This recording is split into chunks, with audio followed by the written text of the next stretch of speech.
হামলা পাল্টা হামলার ক্রমেই ঘনীভূত হচ্ছে ইরান ইসরায়েলের চলমান সংঘাত।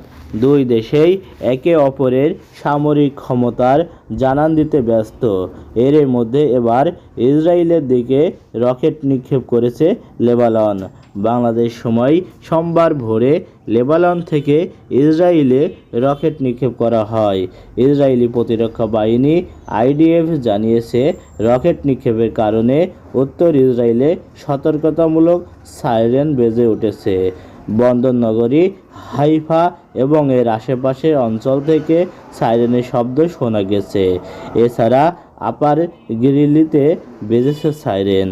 লেবানন থেকে কারা রকেট ছুড়েছে সেটি এখনও নিশ্চিত নয়। ধারণা করা হচ্ছে লেবাননের বিদ্রোহী গোষ্ঠী রকেটগুলো ছুড়ে থাকতে পারে, তবে এই বিষয়ে আনুষ্ঠানিকভাবে কিছু জানানো হয়নি গোষ্ঠীর পক্ষ থেকে।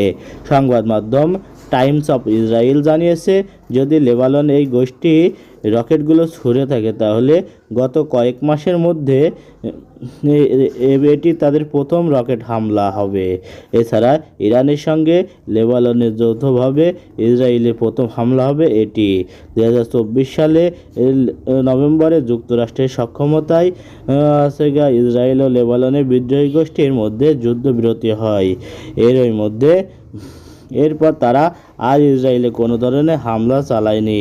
ইসরায়েলি সেনাবাহিনী জানিয়েছে, তারা একটি রকেট ভূপাতিত করেছে আর কয়েকটি রকেট উন্মুক্ত স্থানে পড়েছে। যেহেতু এগুলো উন্মুক্ত স্থানে ছিল, ফলে সেগুলো আটকানোর জন্য কোনো প্রতিরক্ষা মিসাইল ছোড়া হয়নি।